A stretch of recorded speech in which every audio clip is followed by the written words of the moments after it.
ደምረውን ባስቸኳይ ተጠንቀቅ በሉት።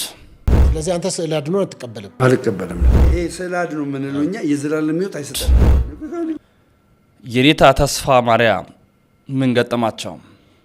የነ ሊቃውንት የኔታ እዝራ ሐዲስ ሀገር ጎንደር ሊቃውንትን በአደባባይ ማሳደድ ጀምራለች። ከኋላ የምትመለከቷቸው ያቋቋመው የድጓው የቅኔው የዝማሬው የትርጓሜ መጽሐፍ ተጠያቂ ሊቅ ናቸው። 32 ዓመት በመምህርነት በአስተዳዳሪነት ካገለገሉበት ፊት ሚካኤል ተፈናቅሏል። የኔታ በታምረ ማርያም የተነበበው አስደናቂው መልእክት በየአይነቱ ህብረ ቀለም የተጌጠች ከሁሉ የበለጠች ነበረች።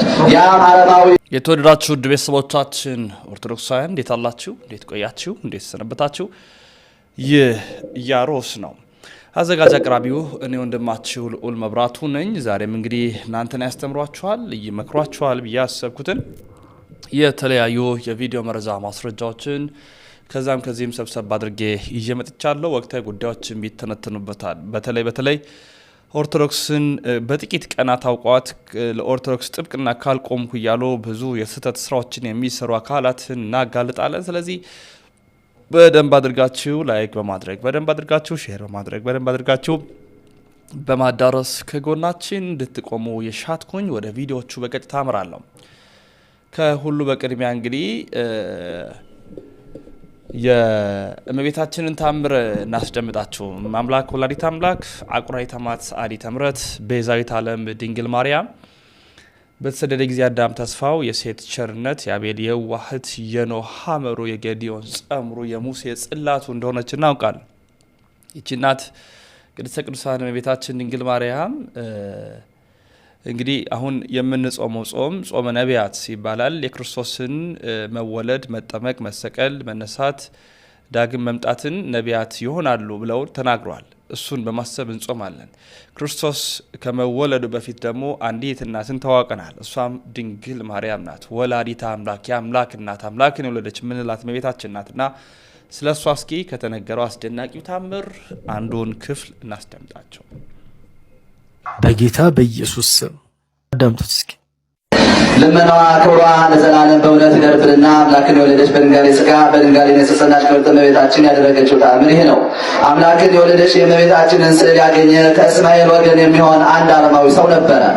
ያችም ስዕል የተዋበች እጅግ ያማረች በየአይነቱም ህብረ ቀለም የተጌጠች ከሁሉ የበለጠች ነበረች። ያም አረማዊ ሰው ያችን ስዕል እጅግ አድርጎ የወዳትና ያከብራትም ነበር። አቧራ እንዳያወልባት አካባቢዋን ያጸዳል፣ በንጽሐ ይጠብቃታል። በፊትም ይቆምና ይለምናት ይሳለማትም ነበር። በልቡም እንዲህ እያለ አሰበ፣ ሁሉን የፈጠረ እግዚአብሔር ከላይ ከልዑል መንበሩ ይወርድ ዘንድ ወዶ የሰው ሥጋ ለብሶ ሰው ይሆን ዘንድ ይልቁንም ድንግል ጸንሳ ማኅተመ ድንግልና ሳይለወጥ ልጅ ለመውለድ እንደምን ይቻላል? ይህ ነገር እውነት መሆኑ በተረዳና ፍጹም ክርስቲያን በሆንኩ ክርስቶስንም አምኜ በተቀበሉ እያለ ያስብ ነበር። በዚያም ሐሳብ እያወጣ እያወረደ ለብዙ ዘመናት ኖረ። ከዕለታት በአንድ ቀን በስሏ ፊት ቆሞ ሳለ ድንገት ከስሏ ጡት ውስጥ የሜሮን ዘይት የመሰለ ፈለግ አብጅቶ ሲመነጭና ሲፈስ አየ። ይህንን ታምራት ምልክት በተመለከተ ጊዜ አምላክን በወለደች በእመቤታችን ስዕል ፊት በምድር ላይ ወደቀ። ዳግመኛም በክርስቲያን ሃይማኖት አመንኩ፣ ከዚህ የሰው እጅ ከሰራው ስዕል የዘይት ምንጭ የሚመነጭ ከሆነ ከዚህ በበለጠ እግዚአብሔር ማድረግ ይችላልና አለ። ያም አረማዊ እሱ ራሱ ከነቤተሰቡ አምላክን ስለወለደች እመቤታችን ተአምር ተጠመቀ። እሷንም ስለመውለዱ ከጥፋት ወደ ሕይወት ተሸጋገረ። የዓለሙን ሁሉ መድኃኒት የሆነች የይቅርታና የምሕረት መገኛ የምትሆን አምላክን በወለደች እመቤታችን አማላጅነትን ፍጹም ነውሳት መድኃኒት አገኘ። ልመናዋ ክብሯ ለዘላለም በእውነት ለሁላችን ይደርብ። እንዳደመጥነው ነው እንግዲህ የእመቤታችን ቅድስት ድንግል ማርያም በረከት በሁላችን ላይ ትደር። ወደ ቀጣይ መረጃችን እናምራ። በቀጣይ መረጃችን እንድንከታተል የምወደው የኔታ ተስፋ ማርያም ጉዳይ ነው። እንግዲህ ማህበራዊ ሚዲያ ላይ በስፋት እየተላለፈ ይገኛል። የጎንደር ሊቅ ናቸው፣ ታላቅ ሊቅ ናቸው። እውነት ለመናገር ከሰሞኑ እንግዲህ ከጠቅላይ ቤተ ክህነት ከአንድ ቦታ ወደ አንድ ቦታ ከአንድ ቦታ ወደ አንድ ቦታ የተንከራተቱ እንደሚገኙ ልናውቅ ችለናል። ትንሽ ጉዳዩ አሳዛኝ ነው። ምክንያቱም ብዙ ዘመናቸውን ከ30-40 ዓመት በላይ በማስተማር በአስተዳዳሪነት በተለያዩ ዘርፍ ላይ ሲያገለግሉ የኖሩ አባት እንግዲህ ሲንከራተቱ ማየት ማለት በጣም የሚያም ነው። ምንድነው ነገሩ የሚለውን እስኪ ላስደምጣቸው። የነ ሊቃውንት የኔታ ዘሐዲስ ሀገር ጎንደር ሊቃውንትን በአደባባይ ማሳደር ጀምራለች። ከኋላ የምትመለከቷቸው ያቋቋመው የድጓው፣ የቅኔው፣ የዝማሬው፣ የትርጓሜ መጽሐፍ ተጠያቂ ሊቅ ናቸው። 32 ዓመት በመምህርነት በአስተዳዳሪነት ካገለገሉበት ፊት ሚካኤል ተፈናቅሏል። የኔታ ተስፋ ማርያም ይባላሉ። የኔታ ሄኖክ ምትክ ከተባሉትም አንዱ ናቸው። ከኋላ የምትመለከቷቸው ሊቅ ይኸው በአዲስ አበባ ጠቅላይ ቤተ ክህነት በደጅ ጥናት ከቢሮ እየተንከራተቱ ይገኛሉ። ነገር ግን የሚያሳፍረው ነገር የጎንደር ሊቃውንት ዝምታ ነው። ኦርቶዶክሳውያን ኮፒ ሊንክ፣ ሼር፣ ሪፖስት አድርጉ። ያው እኛ አባቶቻችንን ማክበር ላይ በጣም ወደ ኋላ ያለንን መጽሐፍ ናቸው ብቻቸውን። እንግዲህ ከአንድ ወጣት እድሜ በላይ በማስተማር ጉባኤ ዘርግቶ በማስተማር ብዙሃኑን በማፍራት በማድረስ ብዙ መምህራንን አያሌ መምህራን ያደረሱ አባት ናቸው። ዛሬ እንዲህ የሚንገላቱትና የጊዜ ጉዳይ ነው። ወደ ደምሮ ደግሞ እንምጣ እስቲ። እንደነዚህ አይነት ሊቅ አባቶቻችንን ቦታ ያሳጡ ለእንደነዚህ አይነት አካላት ደግሞ ቦታ ሲሰጡ ያለው ነገር ላምጣላችሁ። የፈረደበት ቲክቶክ ያላመጣው ነገር የለም። በጣም በሚያም መልኩ ማለት ነው። ደምሮ የሚባለው ሰው ዲቫይን ሾው ነው ምናምን የሚባል ላይ ቀርቦ ከሰሞኑ አንድ ነገር የተናገረ ነው። ኦርቶዶክስ ነኝ ስለ አድኖ አልቀበልም፣ አያስፈልገኝም። ማንም ከመርካቶ አንድ ሙስጠፋ ሳሎን ስል እያመጣን እያለ ሲናገር ሰማ ነው። ይሄ ሰው ለዓላማ የመጣ እስኪ መስለኝ ድረስ እጠራጥራለሁ። ውስጤ አይቀበለውም። እውነት ለመናገር ውስጤ አይቀበለውም። በአጠገቡ ያላችሁ ደግሞ መርምሩት። እንዲህ አይነት የሚዳፈር ሰውን አደብ መግዛት አለበት። ሆነ ተብሎ የገባ ሰው ሁላ ይመስለኛል። ሆነ ተብሎ ከመጣበት ጊዜ ጀምሮ የሆነ ነገር አያጣውም። የሚያናደኝ ደግሞ በየቦታው ይህንን ሰው የወሰዳችሁ ትጋብዙታላችሁ ምናምን። እቺን ቤተ ክርስቲያን በስንት መልኩ እንደምናስደፍራት አላውቅም። እረፍ በሉት። በአጠገቡ ያላችሁ ካላችሁ እረፍ ተው በሉት። ላስደምጣችሁ። እንደገና ተሸወደ ሰከረ መምጣት ይመጣቀ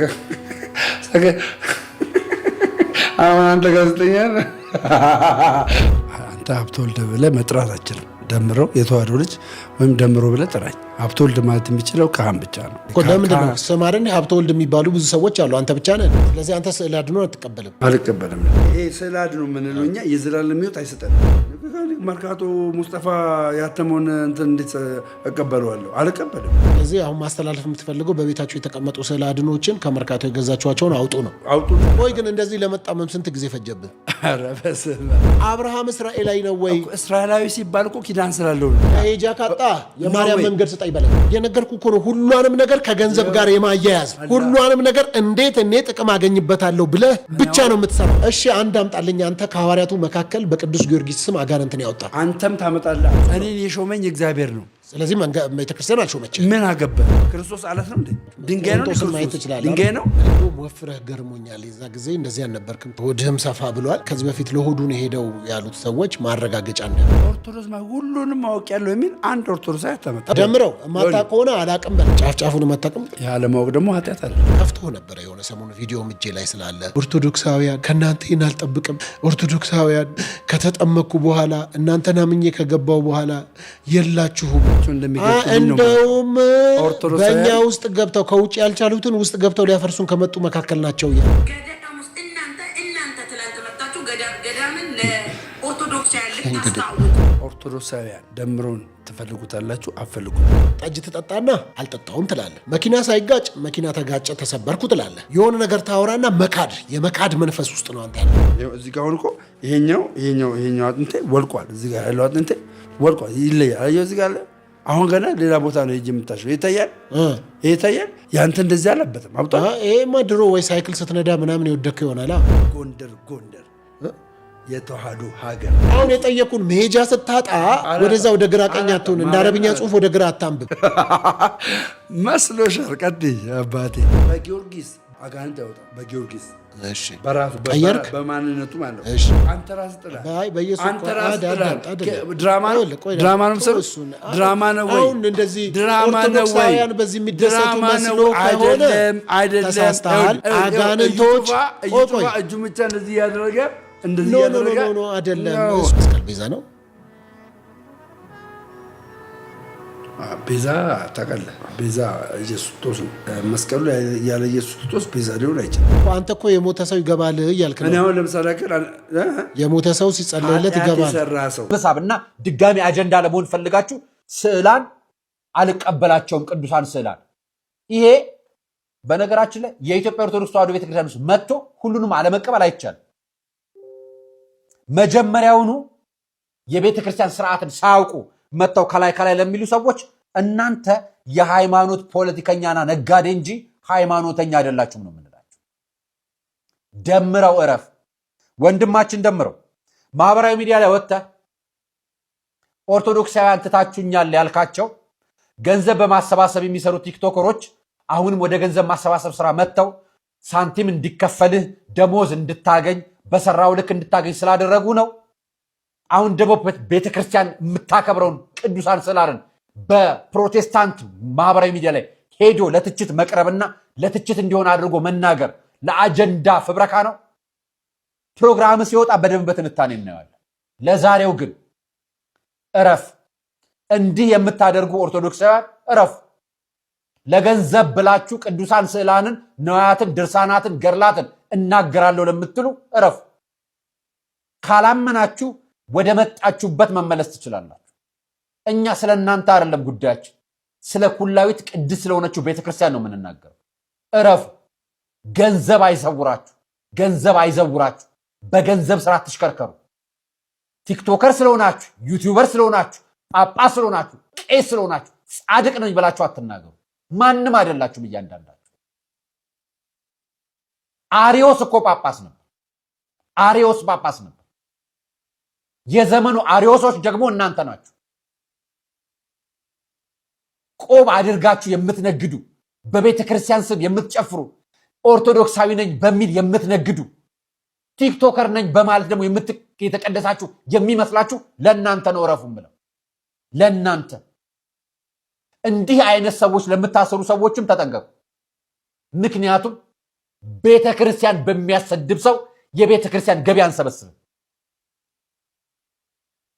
ቤተ ክርስቲያንን በሚያስነቅፍ በሚተች ሰው እኛ የቤተ ክርስቲያን ገቢ ሰብስበን አናውቅም። እረፉ። ይህ የእግዚአብሔር ቤት ነው። ቤተ ክርስቲያናችን የእግዚአብሔር ቤት ነው። ቅዱሳኑ የሚከብሩባት፣ ቅዱሳን ስዕላን የሚቀደሱባት ነው። ቅዱሳን ስዕላን እኮ ተባርከው የሚቀደሱት ቤተ ክርስቲያን ግቢ ሲነኩ፣ ከዛ ውጭ አይደለም። የተወዳችሁ ቤተሰቦቻችን እንዳደመጥ ነው እንደተከታተል ነው በምን አይነት ልክ እየሄደ እንዳለ ይሄ በጣም ማሳያ ነው። ስለዚህ በጣም ጥንቃቄ ያስፈልገዋል። በደንብ ልንጠነቅቀው ይገባል። ሌሎች መልእክቶችን ላስደምጣችሁና ተከታተል እንመለሳለን። ከመሬት 40 ኪሎ ሜትር ከፍታ ላይ እየተጓዘ ያለው የኤርታሌው የእሳተ ገሞራ ጭስ ህንድን አልፎ ቻይና መድረሱ ተነገረ። ባሳለፍነው እሁድ ህዳር 14 2018 ዓ.ም በአፋር ክልል የሚገኘው የኤርታሌ እሳተ ገሞራ ድጋሜ ከፈነዳ በኋላ የፍንዳታው ጭስ ቀይ ባህርን ተሻግሮ ቻይና መድረሱ ተነግሯል። በፍንዳታ ወቅት ጭስና ሰልፈር ዳይኦክሳይድ የወጣ ሲሆን ጭሱ ቀይ ባህርን ተሻግሮ ሰሜን ምዕራብ ህንድ ከደረሰ በኋላ ዛሬ ህንድን የአየር ክልል በመልቀቅ ወደ ቻይና እየገባ መሆኑን ኢንዲያን ቱዴይና ኢንዱስታን ታይምስ ዘግበዋል። የሜትሮሎጂ ባለሙያዎች ግን ጭሱ ከ25000 እስከ 45000 ጫማ ከፍታ ውስጥ እየተጓዘ በመሆኑ መሬት ላይ የአየር ብክለት ተጽዕኖ እምብዛም ነው ሲሉ ገልጸዋል። ኃይሌ ጉብ ተራራ ላይ የተከሰተው ይህ እሳተ ገሞራ ፍንዳታ ከመሬት 40 ኪሎ ሜትር ከፍታ ላይ የደረሰ መሆኑን የገለጹ ደግሞ በአዲስ አበባ ዩኒቨርሲቲ የጂኦፊዚክስ ህዋ ሳይንስና አስትሮኖሚ ተቋም የሴስሞሎጂ ትምህርት ክፍል ኃላፊ የሆኑት ፕሮፌሰር አታላይ አየለ ናቸው። ኢትዮጵያ ውስጥ ከ50 በላይ ንቁ እሳተ ገሞራዎች ስለመኖራቸው ገልጸው ኃይሌ ጉቢ ከነዚያ መካከል መሆኑን ተናግረዋል። እንዲሁም ኃይሌ ጉቢ እሳተ ገሞራ ፍንዳታ ለመሬት ቅርብ የነበረ በመሆኑ በፈጠረው እርግብግቢት ሳቢያ የመሬት መንቀጥቀጥ አለመከሰቱን ገልጸዋል። ሆኖም ግን የፈጠረው ጭስ በተለይም ከመሬት ወደ ላይ ከፍ በማለቱ ሳቢያ የንፋስ አቅጣጫውን ተከትሎ እየሄደ ስለመሆኑ አመላክተዋል። ከዚህ ጋር ተያይዞ ታዲያ በዚህ በኩል ለሚደረጉ በረራዎች አመቺ ባለመሆኑ በረራዎች ሊሰረዙ እንደሚችሉ ተናግረዋል። በአካባቢው የእሳተ ገሞራ እንቅስቃሴ ባይኖርም በኤርታሌ የእሳተ ገሞራ ጫፍ ላይ ከ760 እስከ 350 ሜትር ስፋት ያለው አዲስ የመሬት ከፍታ መፈጠሩም ተዘግቧል። በዓለም አቀፍ ሚዲያ ትኩረት ያገኘው ነገር ግን በሀገረኛ ሚዲያዎች ትኩረት ያልተሰጠው የአፋሩ ቮልካኖ እስካሁን ድረስ ምንም አይነት ጉዳት እያደረሰ አልነበረም። አሁን ላይ ግን ወደ እንዲህ እየተሰማ ያለው ዜና ብዙ በረራዎችን እያቋረጠ እንዳለና ኢንዲያ፣ አካሳ እንዲሁም ሌሎች የተለያዩ ወደ መካከለኛው ምስራቅ የሚደረግ ጉዞን እያቋረጡ እንደሆነ ተናግረዋል። አፋር የተነሳው እሳተ ገሞራ ከ12000 ዓመት በኋላ እንደመጣ ሲነገር 14 ኪሎ ሜትርን የሸፈነ ከፍታም እንዳለው ይነገራል። በቀይ ባህር ተሻግሮ የመን፣ ኦማን እንዲሁም ፓኪስታን አቋርጦ ሰሜናዊ ህንድ አካባቢ እንደደረሰ ተነግሯል። እዚህም ቀጠል ብሎ ወደ ቻይና እንደሚገባ መረጃዎች እያሳዩ ይገኛል። ታዲያ እስካሁን ድረስ ምንም አይነት ጉዳት አላደረሰም። ነገር ግን ወደ መካከለኛው ምስራቅ የሚደረጉ ቁጥራቸው በዛ ያለ በረራዎችን እንዳስተጓጎለና እንዳቋረጠም እየተነገረ ይገኛል። ሰናይ ቀን ተመኘው።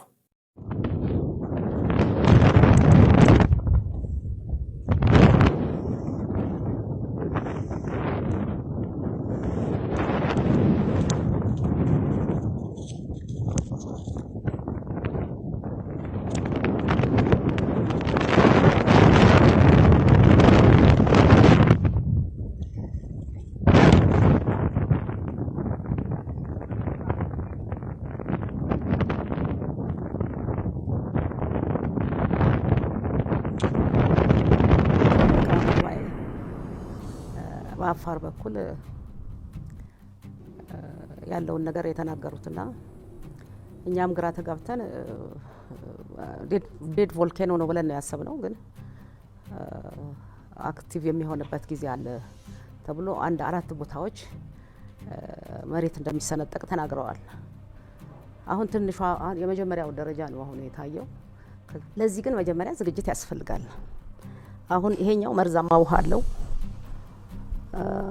ቮልኬኖ ያሸነፈ ባክቴሪያ አለ። እነዚህ ባክቴሪያዎች በሰው ላይ ከገቡ አደገኛ ነገሮችን ስለሚያመጡ ህዝቡ እንዳይጎዳ፣ መጭም እንዳይጎዳ ዝም ብሎ ነው ሳይንቲስቱም አክቲቪስቱም ወሬ ለማውራት ከመፍጠኑ የተነሳ ያ መርዛማው ባክቴሪያ በሰውነታቸው ገብቶ ወደ ህዝብም እንዳይሰራጭ፣ ወደ ሌላም አካባቢ እንዳይሰራጭ ቀድሞ የኢትዮጵያ ህዝብም የመንግስትም አካላት የእርዳታም አካላት መዘጋጀት አለባቸው። እሱ እስካልሆነ ድረስ ሁላችንም እንደሌለን መቁጠር ነው። አሁን የመጀመሪያው ደረጃ በቀይ ባህር ይሄድና አሳዎችን ሁሉ ይጨርሳል። በቅርብ ጊዜ ጀምሯል። ወደ ግብጽ ድረስ ባክቴሪያው ይሄዳል። ፕሌቱ 3 ፕሌቶች ናቸው እንግዲህ አሁን የተሰነጠቁት። አራተኛው ትንሽ ራቅ ይላል። በዚህ በሳውዝ ሱዳን በኩል ነው። እነዚህ የተሰነጠቁት ባክቴሪያ ያላቸው በተለይ በዚህ በአፋሩ ያለው የአዲስ አበባ ሙቀት ጨምሯል። ይሄም ያሰጋል። የፍሎሃው ድንገት አክቲቭ ሊሆን ይችላልና ለዛም ጥንቃቄ ያስፈልጋል። እና ሁላችንም ተባብረን ሰው እንዳይጎዳ ማድረግ እንጂ በጣም ትልቅ መሬት ነው ተገንጥሎ ኢንዲያን ኦሽን ላይ የሚንሳፈፈው። ቀኑን እግዚአብሔር ያውቃል። ግን አሁን ጅማሮ በጣም ፈጥኗል። እንደውም እኛ ካወራንበት ጊዜ አሁን እኮ ፈጣን ነገር እያየን ነው። ይሄ ቆሻሻ ውሃ የተገኘችው ሀይቅ እነዚህ በሙሉ መርዛማ ናቸው፣ ባክቴሪያም አላቸው። ግን የተሰነጠቀበትን ምክንያት ወይም ለምን እንደዚህ ፈጠነ የሚለውን ማንም ሰው እንትን አላደረገም። ሳይንቲስቶች እከተላለሁኝ፣ እኔም አነባለሁ፣ ወንድሞቼም እንግዲህ ይልኩልኛል አንዳንዱን። ኢትዮጵያ ላይ ከባድ መሰንጠቅ የሚደርስበት ምክንያቱ ማዕድናት በጣም ብዙ አሉ። ወርቅ በተለይ ወርቅ ለመሰንጠቅ፣ ወርቅ ለመፈንዳት፣ ወርቅ ፈሳሽ ሆኖ ለመውጣት ከእሳተ ገሞራ ውስጥ የመጀመሪያው ደረጃ ነው። ለምሳሌ እዚህኛው ወርቋ ቀለጠ። ከዛ በኋላ የጋዝነት ስሜት ያላቸውን ወደ አንድ ቦታ ሰበሰባቸው። የወርቅ ትልቁ ስራ ከኦክሲጅን አይቀላቀልም። ወርቅ ነሐስ ይቀላቀላል፣ ብረት ይቀላቀላል፣ መዳብ ይቀላቀላል። ሌሎቹ ማዕድናት በሙሉ ከኦክሲጅን ጋር ይቀላቀላሉ። ወርቅ ግን አይቀላቀልም። መቅለጥ ከጀመረ መመለሻ የለውም። ሁሉም ጋር ይሄዳል፣ ይንሸራተትና ይነቃቀላቸዋል፣ ለመፈንዳት ዝግጁ ያደርጋቸዋል። አሁን የፍሎሃ ዙሪያ የተሰሩ ነገሮች ብዙ አይመቹኝም። ከድሮ ጀምሮ እናገራቸዋለሁ። ድንገት አይታወቅም፣ እንጦጦ ላይ አይታወቅም፣ ወደ ታችም ስንሄድ የረር ላይ አይታወቅም። እነዚህን የጂኦሎጂስት ስራዎች ሆነው የኛን ጥቆማም እየሰሙ ቢሰሩት ህዝቡን ከችግር አገሪቷንም ካደጋ ያድናሉ። ባህሉን ቢንቁት እኮ እሱ ንቋቸዋል። መናቃቸው ራሳቸውን ነው የሚጎዳው እንጂ እኛን አይጎዳም። በበለጠ ግን ሰፋ ያለ መሬት ነው የሚነቀለውና ከናቱ አፍሪካ ኢትዮጵያ ሆኖ ግን ደሴት ሆኖ ያገለግላል። ከደሴቶች ግን በላይ ነው። ብዙ ሀገሮች ይዋጣሉ። አሁን የምንጣላቸው ሀገሮች ሁሉ ይዋጣሉ። ብዙ ጊዜ አይኖራቸውም። አሳው ግን ማለቅ ጀምሯል። መርዛማው ውሃ ወደ ባህሩ እየገባ ነው። ምንም ሊመልሰው አይችልም። ይመጣል አሳው ያንን መርዝ ሸሽቶ ሲሄድ እያስከተለ ውሃውን ይሄድና ይቀላቀለዋልና አሳዎቹ የባህር ሀብቶቻችን እንትን ይላሉ። ምንላትም ጅቡቲ ምንላትም እንግዲህ አሰብ እንትኑ ውሃው ይውጣታል። የሚያጣላንም ነገር ላይ ያጣላን ይችላል። በቅርቡ እግዚአብሔር ነገሮችን ሊያስተካክላቸው ይችላል። ይሄ ተፈጥሮ ነው። ይሄ አሁን ማንም ሰው ሊመልሰው ማንም ሰው ሊያዛው አይችልም። ይሄ ተፈጥሮ ረድ መሆን ስላለበት እግዚአብሔር ይሄንን አደረገ ተመስገን ብለን መቀበል ነው ያለብን። በዚህ ውስጥ ጥሩ ነገር ከተፈጠረ ጥሩን እንቀበላለን። መጥፎ ነገር እንዳይፈጠር ደግሞ ዝግጅት ማድረግ ነው። ቅድም እንዳልኩት እኔ አሁን ተፈጥሮ ያመጣችው አደጋ ምንም አልፈራሁትም። በቃ እንደሚመጣ ከመጣም በበጎም ከመጣ ተመስገን፣ በመጥፎም ከመጣ የታዘዘብን ነው። ከእግዚአብሔር የታዘዘን ማንም ሰው ሊመልስ አይችልም። በጸሎት እንኳን የሚመለሱ ነገሮች ውስን ናቸው። መለወጥ አለባት ምድሪቷ።